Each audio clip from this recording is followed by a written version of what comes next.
दोस्तों आज मैं आपकी डिमांड पर cars on the road series को एक्सप्लेन करने जा रहा हूं और मुझे उम्मीद है कि आपको ये वीडियो जरूर पसंद आएगी और आप इस वीडियो का 10 के लाइक एम भी जल्दी पूरा कर देंगे। इस कहानी की शुरुआत में हमें लाइटिंग मैक्विन को दिखाया जाता है जो अभी रेडिएटर स्प्रिंग में होता है। वो ग्राउंड का एक चक्कर लगाता है, तभी उसके पास मेटर आता है जिससे मैक्विन डर जाता है। मेटर उसे बताता है कि मैं अपनी बहन की शादी में जाने के लिए पूर्व की ओर जा रहा हूँ। मैक्विन इससे हैरान होता है कि उसकी एक बहन है। अगले सीन में हम देखते हैं कि सभी कार मिलकर मेटर की बहन की शादी के बारे में बात कर रहे थे, लेकिन तभी वहाँ पर मेटर और मैक्विन भी आ जाते हैं। यहाँ पर सभी कार्स मेटर को उसकी बहन की शादी के लिए बधाइयां देते हैं। मेटर उन्हें बताता है कि मेरी बहन और मेरी ज्यादा नहीं बनती, इसीलिए हम काफी वक्त से एक दूसरे से नहीं मिले। मैक्विन उसे कहता है कि मैं भी तुम्हारे साथ चलूंगा। मेटर इससे खुश होता है। अब वो दोनों अपने सफर पर निकल जाते हैं। रास्ते में मैक्विन मेटर से पूछता है कि तुमने कभी अपनी बहन के बारे में जिक्र क्यों नहीं किया, तो मेटर उसे बताता है कि मैं अपनी बहन के बारे में ज्यादा नहीं सोचता। तभी उन्हें एक डायनासोर दिखाई देता है जिससे वो दोनों डर जाते हैं, मगर मैक्विन देखता है कि एक डायनो पार्क है। इससे वो बहुत खुश होता है क्योंकि उसे डायनो पार्क बहुत पसंद थे, इसीलिए वो दोनों अंदर जाते हैं। वो एक बहुत ही बड़ा अम्यूजमेंट पार्क था। मैक्विन यहाँ पर मेटर से कहता है कि उन्हें कुछ देर इसी जगह पर आराम करना चाहिए और उन्हें वहाँ घूमते घूमते कई सारे डायनासोर के शेप में कार्स दिखाई देती है। अभी इसी जगह पर उन्हें एक वर्कशॉप के बारे में पता चलता है जहाँ पर सभी कार्स आए हुए थे और एक प्रोफेसर उन्हें कार्स की हिस्ट्री और डायनासोर अम्यूजमेंट पार्क के बारे में बता रही थी। वहाँ लेक्चर सुनते सुनते मेटर को नींद आ जाती है और अपनी आंखें बंद कर लेता है, जिससे वो गहरे सपने में चला जाता है जहाँ पर वो देखता है कि वो अभी डायनासोर की दुनिया में पहुँच चुका है, जहाँ पर एक बहुत बड़ा क्रेन डायनासोर उसके दोस्त मैक्विन को पकड़कर खाने वाला है, लेकिन तभी मेटर उसे बचा लेता है। अब यहाँ पर वो डायनासोर उन दोनों के पीछे पड़ जाता है, लेकिन जैसे तैसे वो दोनों भी उस डायनासोर से अपनी जान बचाकर भाग रहे होते हैं। तभी वो डायनासोर मैक्विन को पकड़ लेता है और उसे अपने साथ खाई में ले जाने लगता है। यह सपना इतना ज्यादा भयंकर था जिसकी वजह से मेटर जोर से चिल्लाने लगता है, इसीलिए लेक्चर में मौजूद सभी कार्स उस पर हंसने लगती है और उसका मजाक उड़ाने लगती है। लेकिन मेटर ये देखकर काफी ज्यादा खुश था कि यह सब कुछ असल में उसके साथ सपने में हो रहा था और असल जिंदगी में वो और मैक्विन बिल्कुल ठीक है। अब वो वहाँ से निकलने लगते हैं, लेकिन तभी मेटर के एक डमी डायनासोर से टकराने की वजह से वो नीचे गिरने लगता है, जिससे मेटर बहुत ज्यादा डर जाता है और वो दौड़ते हुए वहाँ से निकल जाते हैं। अब वो ड्राइव करते करते काफी दूर आ चुके थे। अब रात भी हो चुकी थी और आसमान में बिजली भी कड़कना शुरू हो जाती है। यहाँ पर वो दोनों रात गुजारने के लिए अपने रहने का ठिकाना ढूंढने लगते हैं, जहाँ पर उन्हें पास ही में एक अनजान होटल दिखाई देता है। वो दोनों उस होटल में जाते हैं जहाँ पर एक बड़ी ही अजीब सी कार जो कि उस होटल का मैनेजर था उन्हें रूम दिखाने लगता है। मेटर को उस मैनेजर का स्वभाव अच्छा नहीं लगता और उसे होटल भी काफी ज्यादा डरावना लगता है, इसीलिए ये बात मैक्विन को बता देता है। लेकिन मैक्विन उसकी बातों पर ज्यादा ध्यान नहीं देता और कहता है कि सिर्फ उसके मन का वहम है।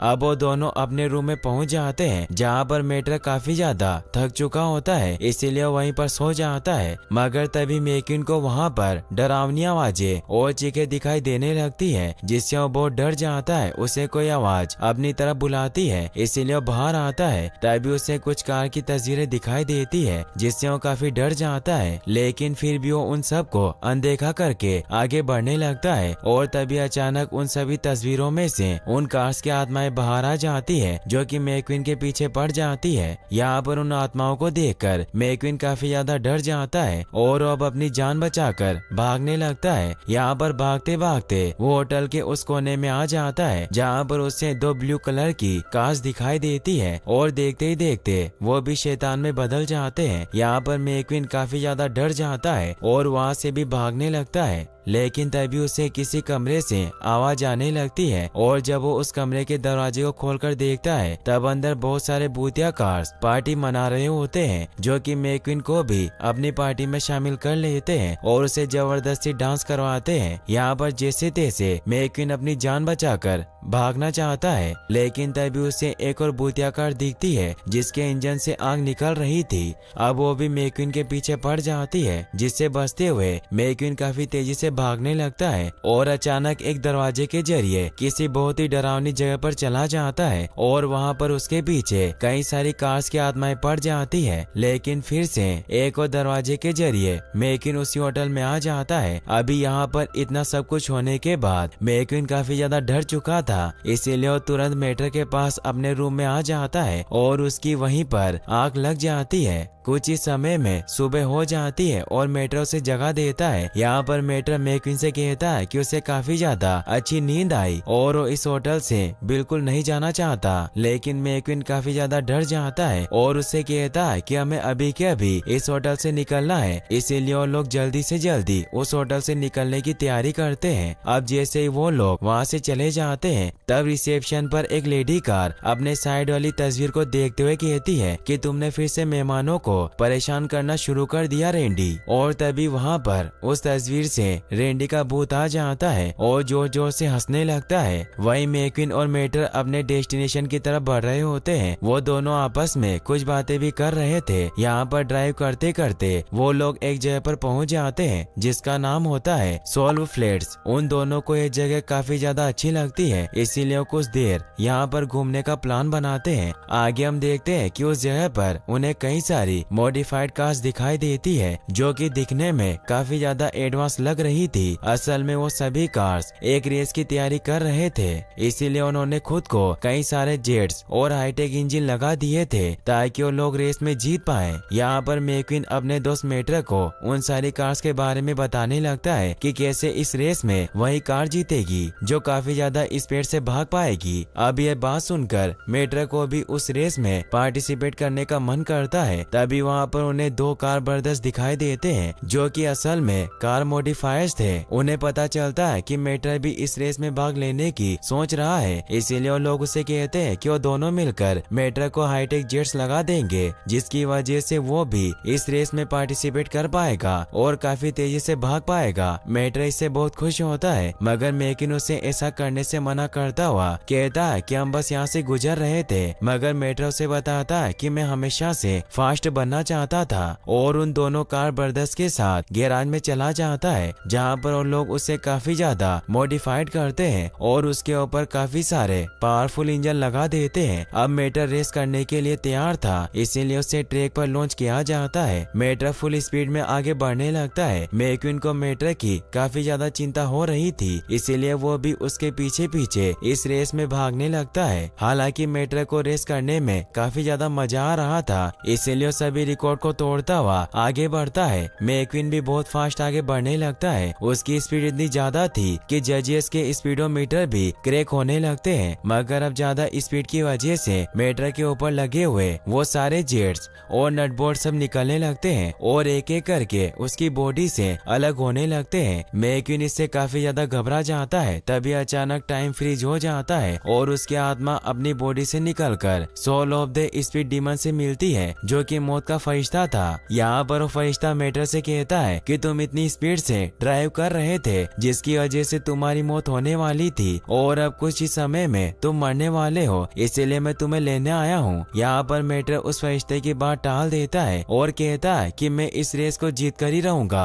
और उससे पहले मैं बिल्कुल नहीं मर सकता। इसीलिए मेटर फिर से अपनी बॉडी में जाने की कोशिश करता है और फाइनली वो जब अपनी बॉडी में चला जाता है तब टाइम अचानक फिर से शुरू हो जाता है। मेटर की इन हरकतों की वजह से मौत का फरिश्ता भी हार मान लेता है और वहाँ से गायब हो जाता है। अब मेटर किसी तरह अपने हुक से खुद को मरने से बचा लेता है। मैक्विन भी इससे खुश होता है। फिर जब वो ग्राउंड पर आता है तो दोनों मैकेनिक भाई उसके पास आकर बताते हैं कि तुमने सभी रिकॉर्ड तोड़ दिए हैं और तुम विनर बन चुके हो और अब सभी कार मेटर को अपनी टीम की तरफ से रेस करने को कहते हैं, जिससे मेटर और मैक्विन वहाँ से भाग जाते हैं और अपने सफर की तरफ आगे बढ़ने लगते हैं। फिर हम देखते हैं कि वो वाइने काउंटी के फैमिली कैंप ग्राउंड में पहुंच जाते हैं जहां वो कैंप फायर जलाकर थोड़ी देर आराम करने लगते हैं। यहाँ पर जंगल में काफी ज्यादा अंधेरा था और इसी बीच वो लोग 3 इन्वेस्टिगेटर से मिलते हैं। मैक्विन उन तीनों को अपने साथ कैंप फायर पर लाने के लिए बोलता है। अब वो तीनों भी मैक्विन और मेटर के साथ शामिल हो जाते हैं और यहाँ पर उन दोनों को बताते हैं कि वो इस जगह पर इन्वेस्टिगेशन करने के लिए आए हैं। मेटर उन तीनों से पूछता है कि वो लोग किस किस चीज की इन्वेस्टिगेशन करने आए हैं, जिसके जवाब में वो लोग कहते हैं कि इस जंगल में एक बिग फुट रहता है जिसने कई दिनों से अपनी दहशत बनाकर रखी है। वो लोग मेटर को ये भी बताते हैं कि इस बिग फुट से सभी लोग डरते हैं और इसी कारण उस जंगल में कोई नहीं आता।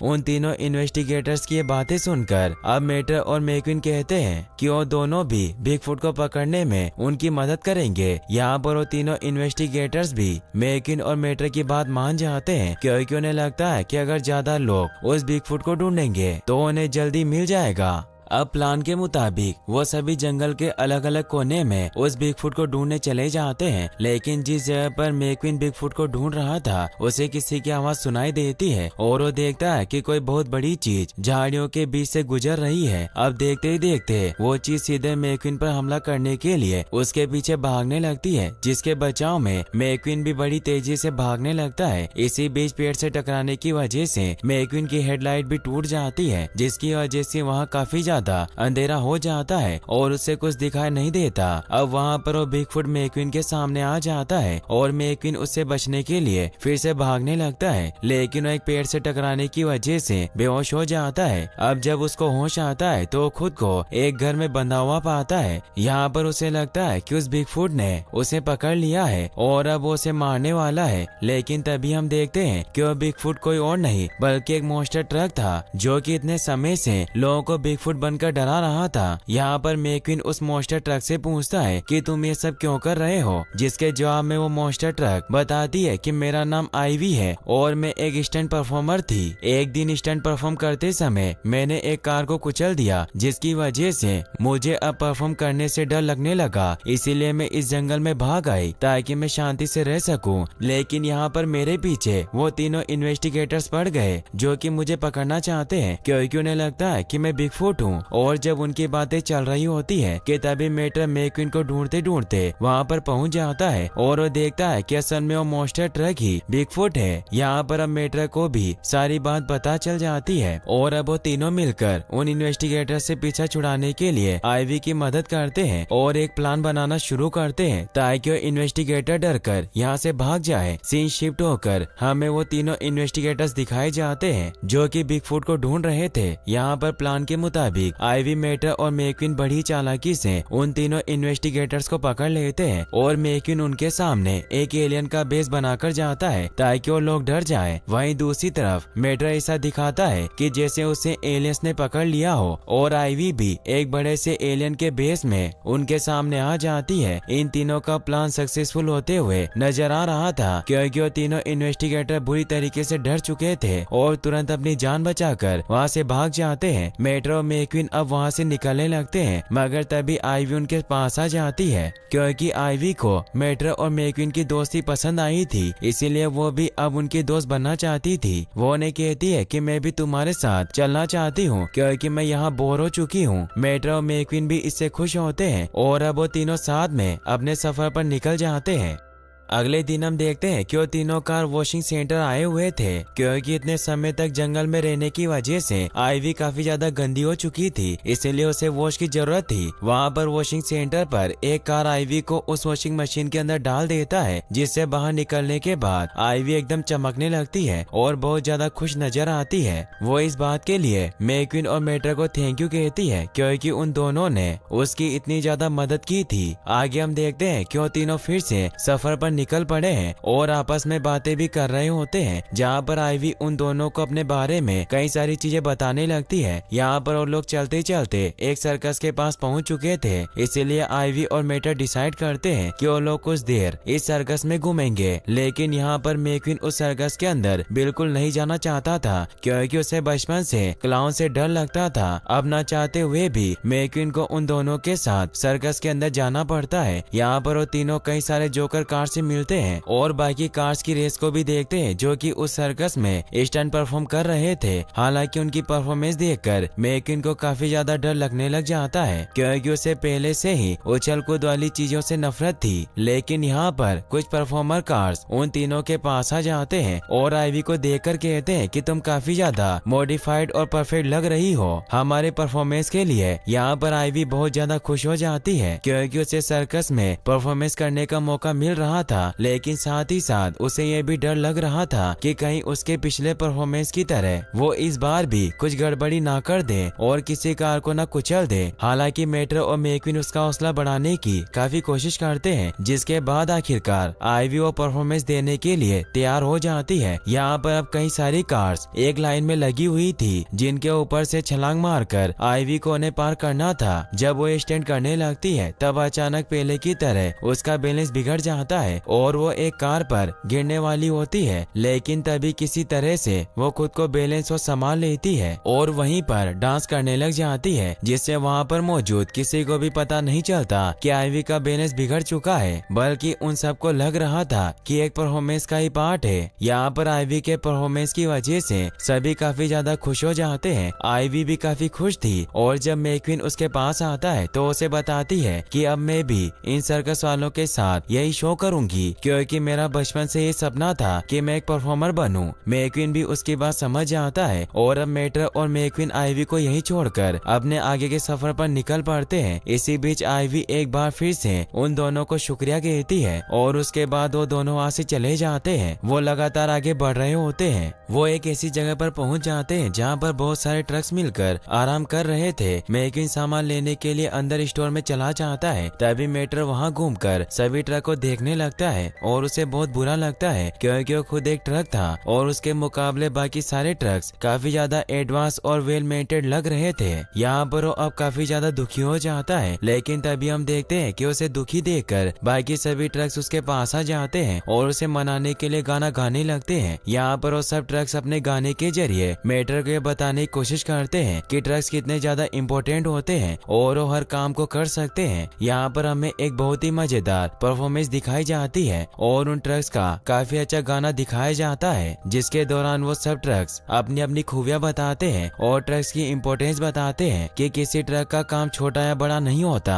मेट्रो भी उनकी बात समझ चुका था और वो काफी खुश नजर आ रहा था। अब मैक्विन भी स्टोर से बाहर आ जाता है और वो मेट्रो को बताता है कि मैंने कुछ नहीं खरीदा और वो दोनों वापिस से अपने सफर पर आगे निकल पड़ते हैं। कुछ दिनों के सफर के बाद वो एक शहर में पहुंच जाते हैं। वो लोग यहाँ पर पूरे शहर में घूम रहे थे और उन्हें काफी मजा आ रहा था, लेकिन तभी वो देखते हैं कि पास ही की जगह पर कोई मूवी की शूटिंग चल रही है। जब वो दोनों उस जगह पर पहुंचते हैं तब देखते हैं कि असल में किसी ज़ॉम्बी साइंस फिक्शन मूवी की शूटिंग हो रही है। तभी वहाँ पर एक ट्रक मैक्विन को पहचान लेता है कि वो एक फेमस रेसर है, इसीलिए मैक्विन को डायरेक्टर के पास ले जाता है, जो मैक्विन को एक रोल देते हैं, जिससे मैक्विन भी खुश होता है और बिना सोचे समझे रोल के लिए हाँ कर देता है। लेकिन शूटिंग के दौरान जब उसे एक पुलिस कार का रोल करने को कहा जाता है तो मैक्विन बहुत ज्यादा गलतियाँ करता है, जिसकी वजह से डायरेक्टर को काफी ज्यादा परेशानी हो रही थी। असल में यहाँ पर मैक्विन के खराब एक्टिंग की वजह से वो लोग मूवी को ठीक से नहीं बना पाते, इसीलिए अब वो सभी मूवी मेकर्स मेट्रो को भी एक रोल दे देते हैं। इस बार वो लोग देखते हैं कि मेट्रो अपने रोल को काफी अच्छे से कर रहा है और उनकी मूवी भी काफी अच्छी बन रही है, इसीलिए वो लोग मैक्विन को छोड़कर मेट्रो पर ही ज्यादा ध्यान देने लगते हैं। इस बात की वजह से मैक्विन को काफी ज्यादा बुरा लगता है और वो अब मेट्रो से जलने लगता है। वहीं हम देखते हैं कि मेट्रो की एक्टिंग की वजह से उसे काफी सारे रोल्स मिल रहे हैं और इस बात की वजह से मैक्विन को काफी ज्यादा बुरा लगने लगा था। हालांकि मेट्रो को लगने लगा था कि वो एक काफी अच्छा एक्टर बन सकता है, इसीलिए कुछ दिनों तक शहर में ही रुकने का फैसला करता है ताकि वो कई सारी मूवीज में काम कर पाए। यहाँ पर एक मूवी के दौरान मेट्रो और मैक्विन को कॉस्ट्यूम्स दिए जाते हैं और उनका कलर भी बदल दिया जाता है। वो लोग जब डायरेक्टर से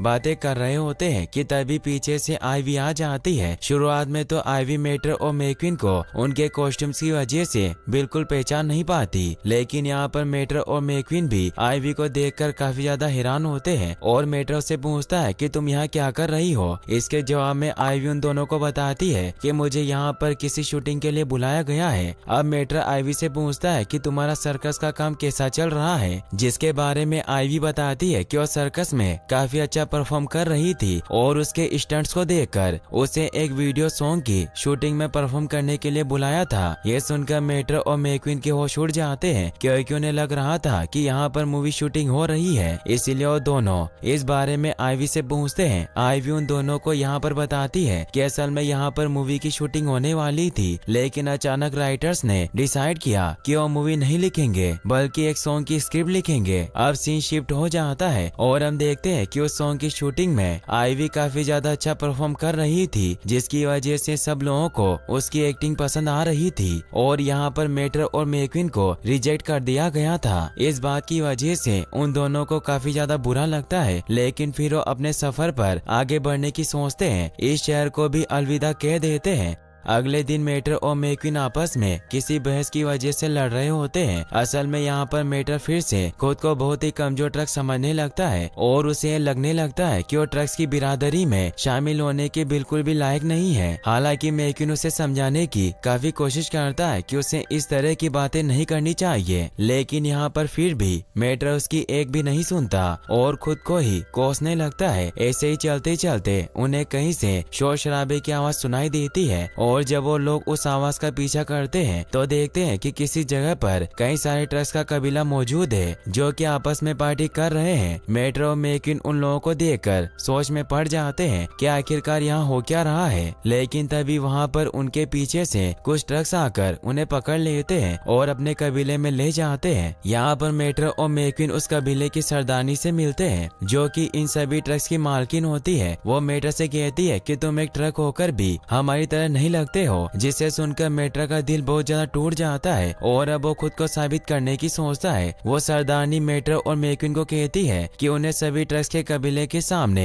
एक खतरनाक स्टंट परफॉर्म करना होगा, जिसमें अगर वो दोनों जीत गए तो सभी मान लेंगे कि मेटर भी ट्रक्स की बिरादरी का हिस्सा है। ना चाहते हुए भी उन दोनों को ये बात माननी पड़ती है और अब वो स्टंट परफॉर्म करने लगते हैं। वो स्टंट काफी ज्यादा मुश्किल था, लेकिन फिर भी कई सारी परेशानियों के बावजूद मेटर और मैक्विन मौत के कुएं को अच्छे से पार कर लेते हैं। अब इसकी वजह से वो सरदारनी काफी ज्यादा खुश हो जाती है और वो सभी ट्रक्स मिलकर मेटर को अपने बिरादरी में स्वीकार कर लेते हैं, जिसके बाद मेटर काफी ज्यादा खुश हो जाता है और उसका कॉन्फिडेंस वापस आ जाता है। लेकिन अब हमें ये भी पता चलता है कि ट्रक्स के कबीले की एक बहुत बड़ी दुश्मनी थी कार्स के कबीले के साथ और जल्दी वो दोनों आपस में लड़ाई करने वाले हैं। इसीलिए वो सरदारनी मेटर और मैक्विन को भी अपने ग्रुप में शामिल कर लेती है ताकि वो लोग कार्स के साथ लड़ पाए। अब लड़ाई के दौरान कार और ट्रक सभी अपने अपने हथियार लेकर एक दूसरे की तरफ बढ़ रहे थे, लेकिन मेटर और मैक्विन कैसे भी करके इस लड़ाई को रोकना चाहते थे। इसीलिए अब उन दोनों कबीलों को समझाने लगते हैं कि हम सब एक ही हैं और हमें आपस में नहीं लड़ना चाहिए बल्कि मिलजुल कर रहना चाहिए। लेकिन उनकी इस बात का किसी पर असर नहीं होता और वो लोग फिर से आपस में लड़ने लग जाते हैं, मगर मेटर और मैक्विन किसी तरह बहुत मुश्किल से उन कार्स के बीच से वहाँ से निकल जाते हैं और एक फ्यूल स्टेशन पर आकर फ्यूल पीने लगते हैं ताकि वो फिर से अपना आगे का सफर तय कर सके। लेकिन तभी वहाँ पर वो सारी कार्स और ट्रक्स आ जाती है जिनकी अब सुलह हो चुकी थी और वो अच्छे दोस्त बन गए थे। यहाँ पर असल में कार्स और ट्रक्स ने मेटर और मैक्विन की बात मानकर आपस में दोस्ती कर ली थी। इससे अब मेटर और मैक्विन भी काफी ज्यादा खुश हो जाते हैं अब, क्योंकि मेटर ने भी ट्रक्स की दोस्ती कार्स के साथ करवाई थी, इसीलिए वो भी खुद पर काफी प्राउड फील कर रहा था। अब वो वापस आगे बढ़ने लगते हैं और आखिरकार अपने इतने दिनों के सफर के बाद वो फाइनली वेडिंग डेस्टिनेशन पर पहुंच चुके हैं। ये बहुत ही बड़ी जगह थी जहां पर कई सारे मेहमान आए हुए थे और ये मेटर का बचपन का घर भी था। यहाँ पर सब कुछ इतना आलीशान देखकर मैक्विन को पता चलता है कि मेटर असल में बहुत ही रईस खानदान से है और उसके माँ बाप के पास कहीं ज्यादा पैसा था। तभी वहाँ क्रूज भी आ जाती है जो मैक्विन को देखकर बहुत खुश होती है। मेटर और मैक्विन भी उसे देखकर बहुत खुश होते हैं। मैक्विन उससे पूछता है कि तुम क्या लेने आई हो, तो क्रूज उसे बताती है कि मेरा चचेरा भाई मार्टेओ शादी कर रहा है किसी सनकी के साथ। तो मेट्रो से बताता है कि वो सनकी मेरी बहन मार्टो है। मैक्विन अब क्रूज से बात करने लगता है। वो उससे पूछता है कि तुमने अपने रेसिंग के ऑफ सीजन में क्या किया, तो क्रूज उसे बताती है कि मैंने एक रेसिंग स्कूल शुरू किया और मैं अभी फ्रेंच सीख रही हूँ। फिर वो मैक्विन से पूछती है कि तुम अभी क्या कर रहे हो, तो उसे बताता है कि मैं अभी मेटर के साथ एक वाइल्ड रोड ट्रिप पर था और अब मैं घर पर जाकर आराम करूंगा। तभी वहाँ माटेओ और माटो वेडिंग के लिए आ जाते हैं, मगर माटो मेट्रा को देख लेती है और उसके पास आ जाती है। मेट्रा उसे अपने दोस्तों से मिलवाता है, मगर वो दोनों खुद ही आपस में बचपन की तरह लड़ने लग जाते हैं कि उन दोनों में कौन बेहतर है। माटो शादी को छोड़कर मेट्रा के साथ अलग अलग गेम खेलती है, जिसमें कोई बार मेट्रा जीता था तो कोई बार माटो। सभी लोग उन दोनों भाई बहन के इस अजीब बर्ताव से परेशान हो जाते हैं। क्रूज उन दोनों को अकेले में लेकर जाती है कि तुम्हें इस तरह से लड़ना नहीं चाहिए, तो दोनों उसकी बात समझ जाते हैं और दोनों बहुत खुश होते हैं। और अब माटो शादी के लिए तैयार थी, लेकिन तभी मेरिच अधिकारी वहाँ से भाग जाता है क्योंकि उसे दूसरी शादी में जाना था। इससे माटेओ और माटो बहुत दुखी होते हैं। तो क्रूज उन्हें बताती है कि आपको चिंता करने की कोई जरूरत नहीं है, क्योंकि मेरे पास मैरिज करवाने का लाइसेंस है, इसीलिए मैं आपकी शादी करवा सकती हूँ। फिर वो दोनों की शादी करवा देती है, जिससे सभी खुश होते हैं। अब मेट्रा सभी को एक स्पीच देता है। वो उन्हें बताता है कि मैं काफी समय से अपनी बहन से अलग रहा, लेकिन अब मुझे इस बात का पछतावा है क्योंकि हमारे पास बहुत कम वक्त बचा है। हम धीरे धीरे बूढ़े हो रहे हैं, इसीलिए मैं सभी से यही कहना चाहूंगा कि हमें अपने अधिकतम समय का उपयोग उन लोगों के साथ करना चाहिए जिनकी हम परवाह करते हैं, और हमें अपने जीवन की कठिनाइयों से भागना नहीं चाहिए, क्योंकि यही हमें जीवन जीने का सही तरीका सिखाते हैं। मैक्वीन भी मेट्रा की इस बातों से एग्री करता हुआ खुश होता है। अब मेट्रा और मैक्वीन वापस घर जाने के लिए निकलने लगते हैं और वो क्रूज को अलविदा करके वहाँ से